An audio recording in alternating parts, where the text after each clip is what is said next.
Bonjour, nous voici à nouveau rassemblés pour la présentation du Trophée Philex sur la transition numérique dans le domaine agro, agri et foresterie. Et pour introduire les débats, je voudrais passer la parole tout de suite à Élise Duret de France Cluster, qui va nous présenter le programme Desira, qui est un peu à l'origine de ces trophées. Élise, la Ok, parole est à toi. merci. Bonjour à tous. Est-ce que vous m'entendez bien déjà? Oui. Ok, super. Oui, donc l'objectif, moi, c'est que je vous donne quelques éléments de contexte de ce trophée sur les solutions innovantes pour la transition numérique et robotique des secteurs agro, agri et foresterie. Donc, je suis Élise, je travaille chez France Cluster, je suis chargée de projets et également des formations, et notamment de ce projet Desira, euh, qui nous a permis en fait de mettre un premier pied dans ce travail autour de la transition numérique. Alors, du coup, pourquoi on s'y intéresse? Alors, effectivement, Marilyn Philippi sera un petit peu là ensuite, après moi, pour vous parler des résultats plus concrets que ce projet nous a permis de détecter. Mais en tout cas, pourquoi la transition numérique est importante? Pourquoi ces enjeux? Chez France Cluster, donc, on a commencé à s'intéresser à ça au travers du rôle des polyclusters et de leur accompagnement dans leurs entreprises. Et on a pu commencer à travailler dans les filières agroalimentaires, agriculture et foresterie. Donc grâce à ce projet européen H2020 Desira, avec notre partenariat à l'INRAE. Et on a pu réaliser une première étape avec une quinzaine de pôles et clusters pour, dans un premier temps, comprendre qu'est-ce qu'on entend par transition numérique. En fait, tout le monde en parle, mais on ne sait pas vraiment ce que ça veut dire, et surtout à l'échelle des réseaux d'entreprises, et surtout donc dans ce focus des filières agro-agri. Euh, L'objectif, c'était aussi de sensibiliser nos pôles et clusters à cette thématique, c'est-à-dire qu'est-ce qu'on met derrière, comment ça impacte mes entreprises, comment est-ce que je peux les accompagner demain, et comment en fait la transition numérique et ou robotique peut être un levier de croissance pour cette filière. Typiquement, quels sont les besoins de mes entreprises, comment est-ce que je les identifie, quels sont les enjeux derrière aussi à l'échelle des entreprises, mais euh, à une échelle aussi un petit peu plus politique, hein, quelles sont les grandes politiques demain pour aider à ça. Donc voilà, c'était une première étape. On a commencé l'année dernière. On a travaillé en particulier avec trois pôles et clusters. Donc le cluster Agronov autour de la transition dans l'agroécologie, avec également le pôle de compétitivité VG Police Valley euh, qui témoignera tout à l'heure sur comment est-ce que la transition numérique peut être un levier de croissance pour la compétitivité à l'international notamment. Et puis également avec le cluster Innovin sur des enjeux de compétitivité également. Voilà. Donc ça, c'est le contexte. Pourquoi on s'y intéresse au niveau de France Cluster et comment est-ce qu'on a détecté que vous vous y intéressez aussi. Et l'objectif, c'est d'aller un petit peu plus loin au travers de ces trophées. Donc une sorte de deuxième étape où l'idée, ce serait de pouvoir sourcer, en fait, détecter des solutions numériques, des solutions robotiques qui marchent, qui ont marché, que vous allez déployer dans votre réseau.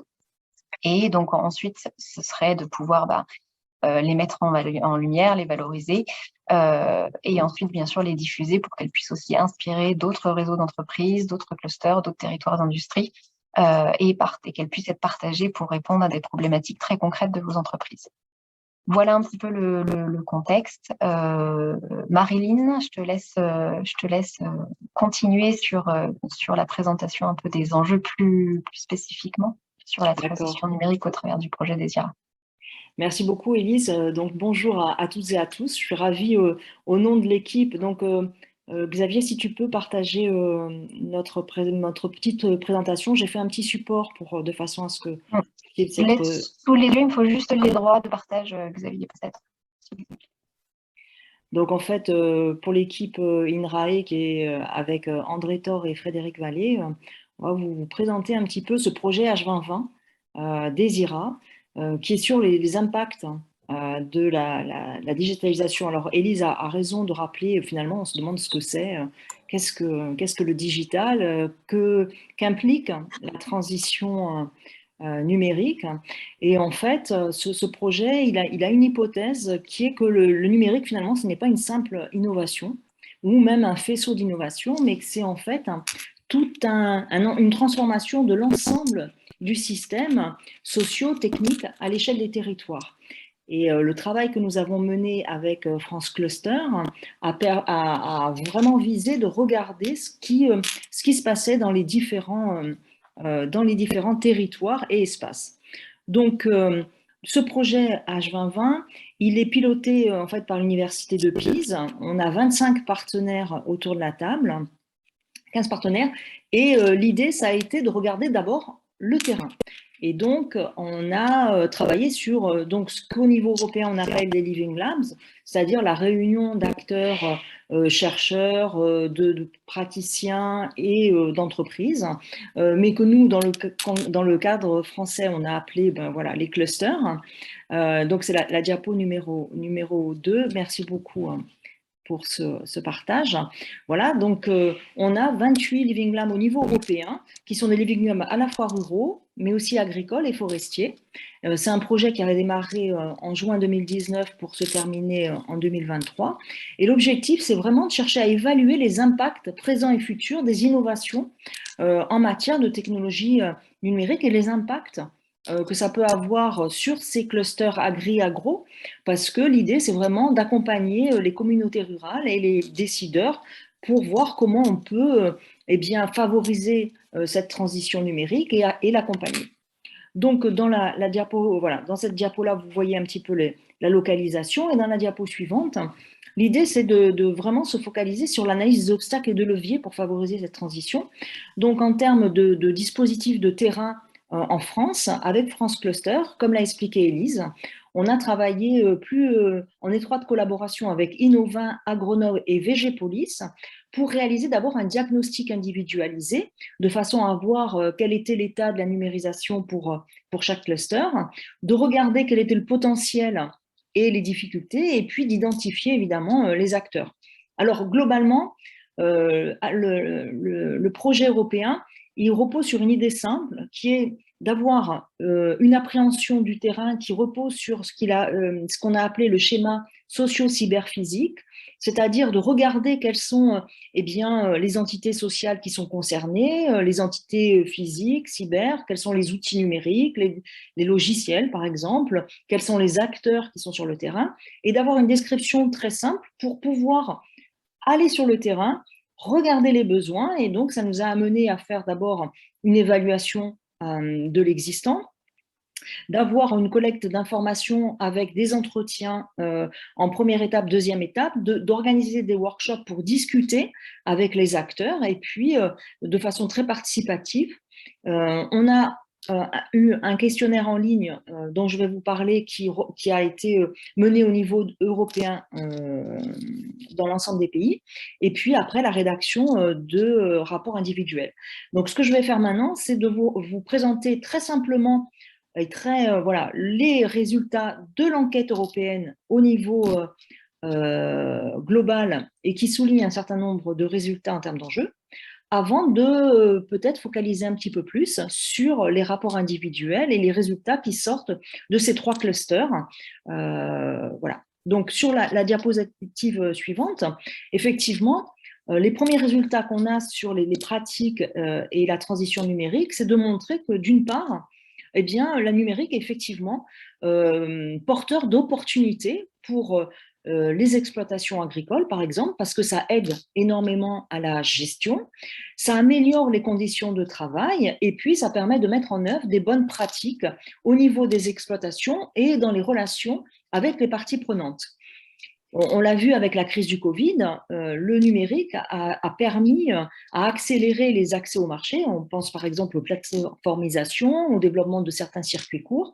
Et on voit donc que finalement, ces outils numériques, ils contribuent, ils aident à l'amélioration de conditions économiques.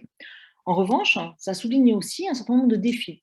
Premier défi, évidemment, c'est la fracture numérique. On parle des espaces ruraux, donc on sait bien qu'il y a des zones blanches et puis il y a des difficultés parfois pour déployer des outils où on va chercher à connecter l'exploitation, la parcelle, jusqu'à la biscotte. Et donc, pour assurer ce suivi et cette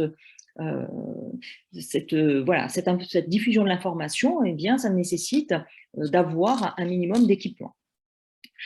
Le deuxième défi, c'est effectivement le risque d'accroître les inégalités parce que les exploitations sont très hétérogènes, que ce soit en végétal ou en animal. On a pu voir qu'il y avait des exploitations qui utilisaient les outils de numérique alors que certains étaient, n'accédaient pas à ces outils-là, à la fois pour des raisons économiques, mais aussi des fois parce que les conditions ne le permettaient pas.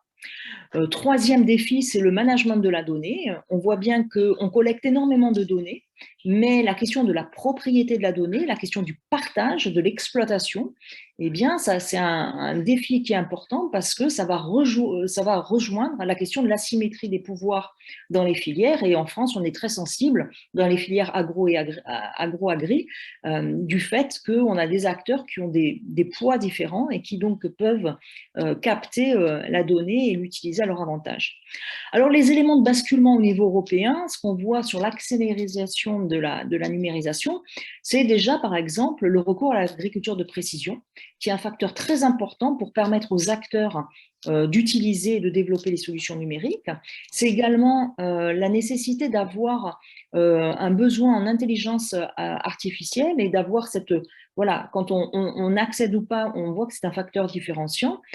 Du coup, la data analyse, les blockchains ou le service d'accès à la donnée sont également des éléments qui permettent d'améliorer l'impact et la diffusion du numérique. Alors du coup, on a pu émettre un certain nombre de recommandations sur des points de vigilance.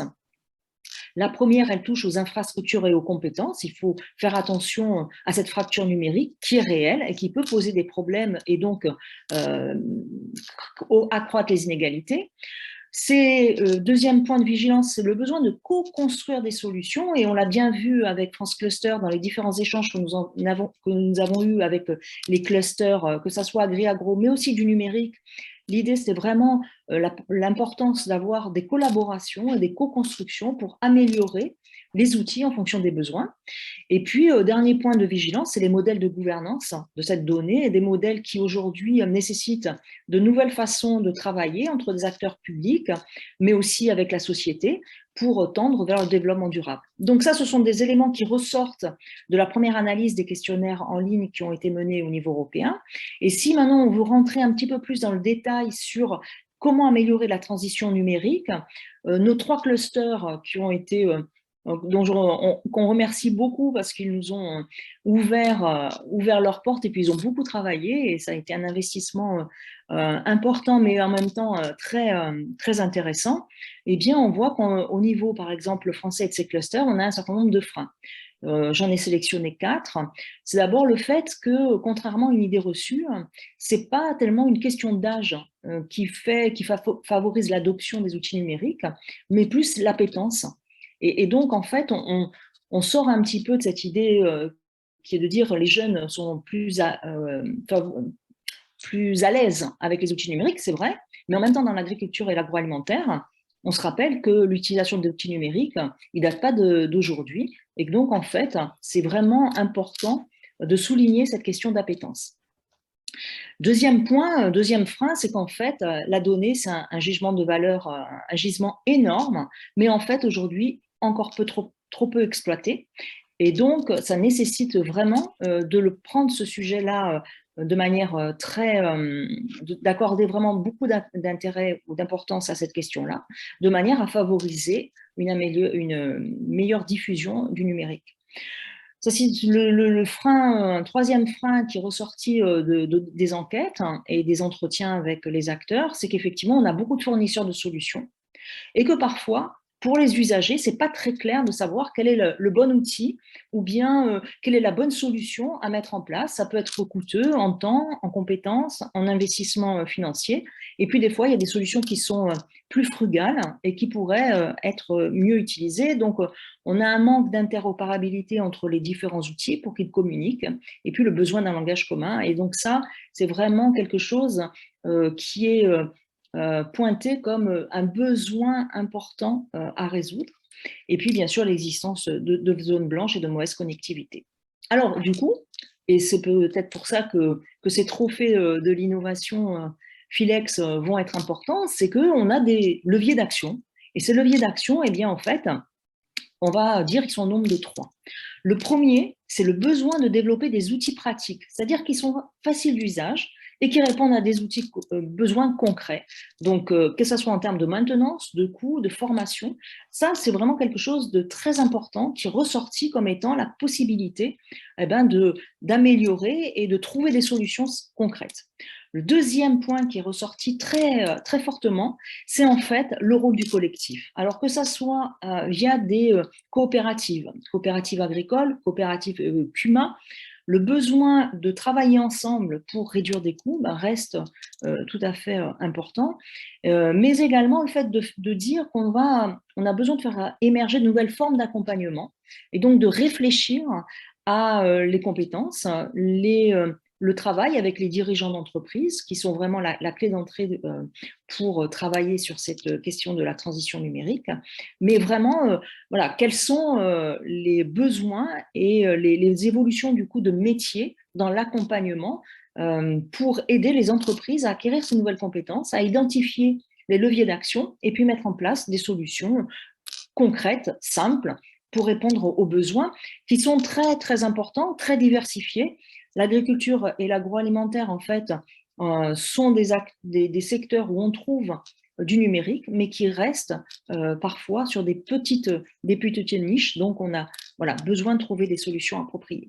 Voilà, je voulais très simplement vous présenter ces résultats-là pour vous remercier, tous les acteurs qui se sont investis, pour remercier France Cluster, et puis pour surtout vous inciter à candidater, à travailler, à proposer des solutions pour tous. Merci. Merci beaucoup, Marilyn. Et je ne sais pas si Aurélien est avec nous déjà, mais peut-être que ça serait intéressant d'avoir son témoignage en écho à ce que vient de dire Marilyn avant de passer aux aspects pratiques liés au trophée lui-même. Est-ce qu'Aurélien est avec nous? Aurélien. Oui, je suis là. Voilà, bonjour Aurélien. Est-ce que tu peux venir en écho de ce que vient de dire Marilyn par rapport au trophée?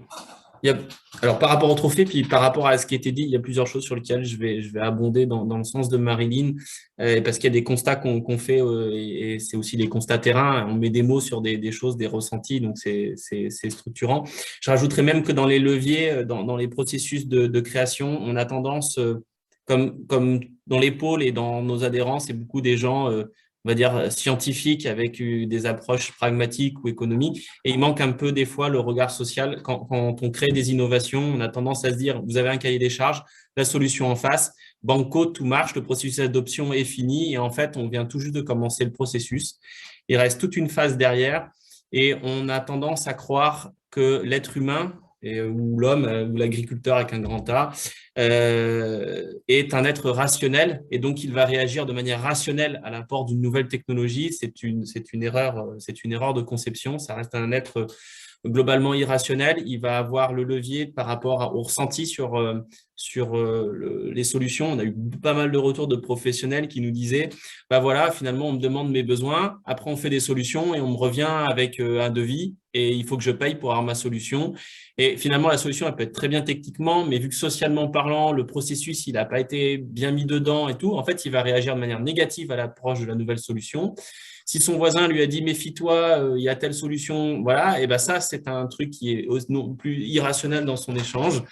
Et donc, de pouvoir apporter des éléments comme ça, de perception sociale, et c'est important dans le processus. Et généralement, on l'oublie parce que les acteurs de la tech arrivent avec leurs solutions toutes faites et ils sont force de conviction, mais ils oublient un peu la structuration et les visions sociales et les structurations sociales dans le secteur agricole.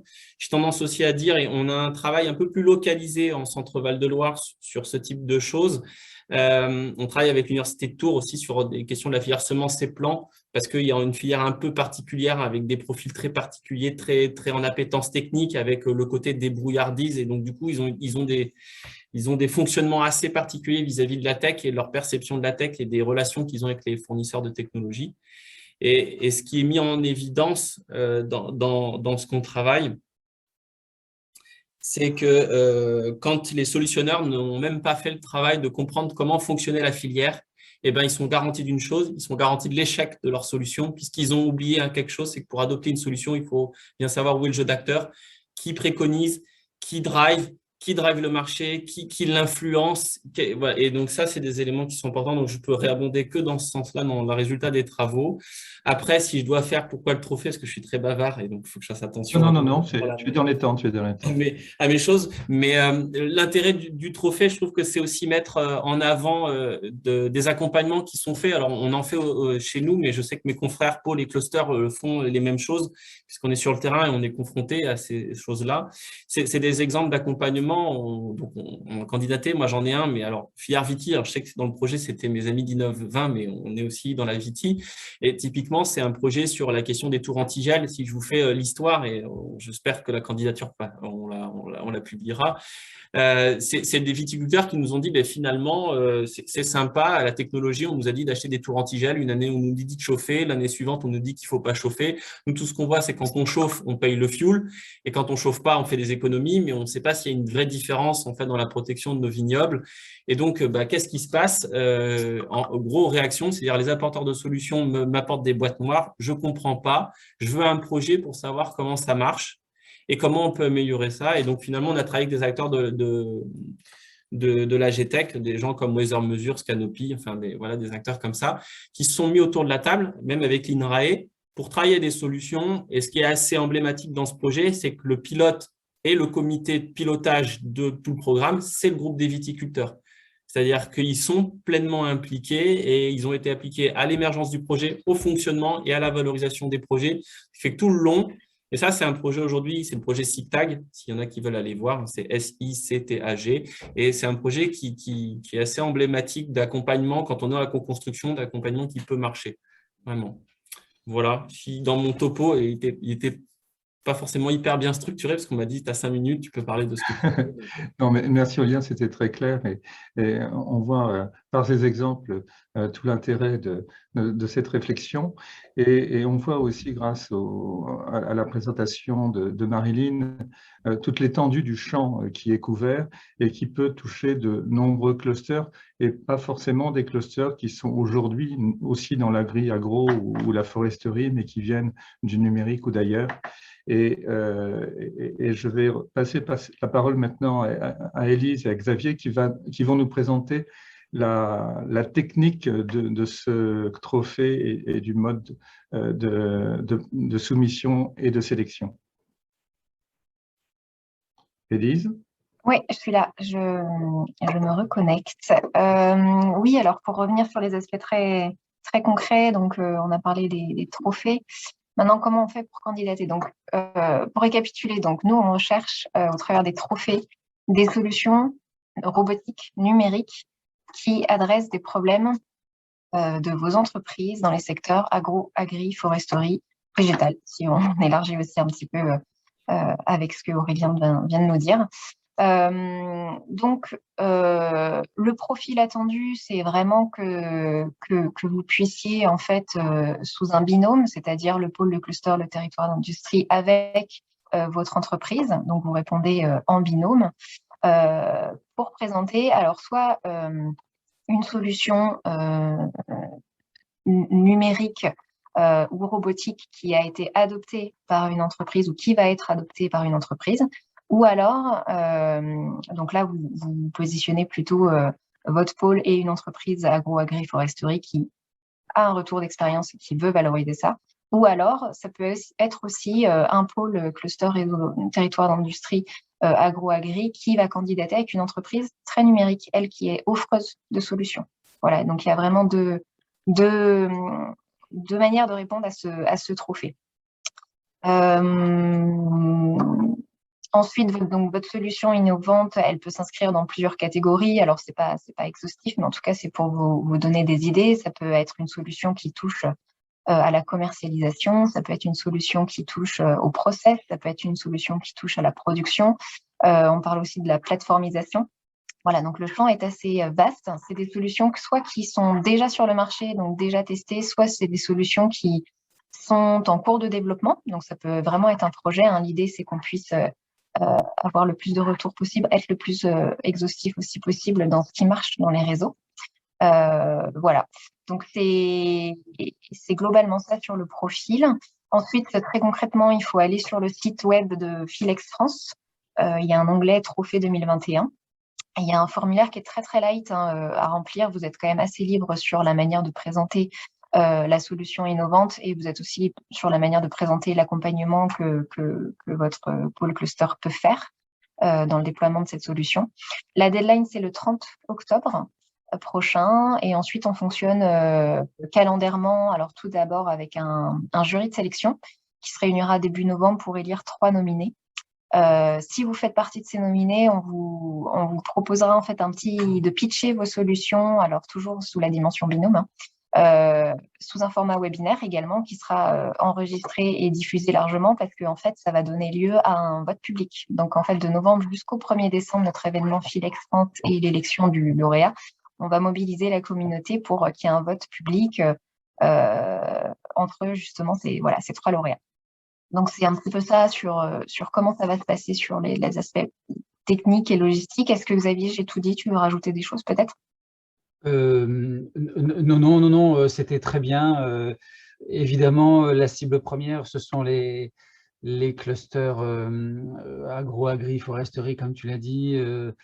Des clusters numériques qui ont parmi leurs adhérents des solutions innovantes pourraient évidemment aussi se positionner avec grand plaisir. Surtout laisser peut-être passer la parole à Aurore qui, vis-à-vis des territoires d'industrie, est aussi intéressée à voir la communauté des territoires d'industrie se mobiliser, puisque dans les fiches actions des territoires d'industrie, Aurore, il y a aussi cette thématique de l'accompagnement à la transition numérique qui est importante, je crois.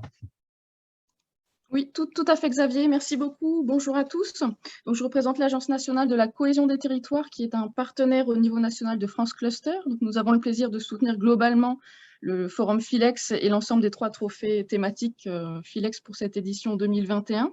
Donc, peut-être très rapidement, donc, Territoire d'industrie, c'est un programme qui s'adresse à 146 territoires qui sont labellisés au niveau national et qui recouvre plus de 500 intercommunalités, donc labellisés, et qui travaillent en lien avec les acteurs industriels et d'autres partenaires sur l'élaboration de plans d'action afin de développer ou redévelopper l'industrie dans les territoires.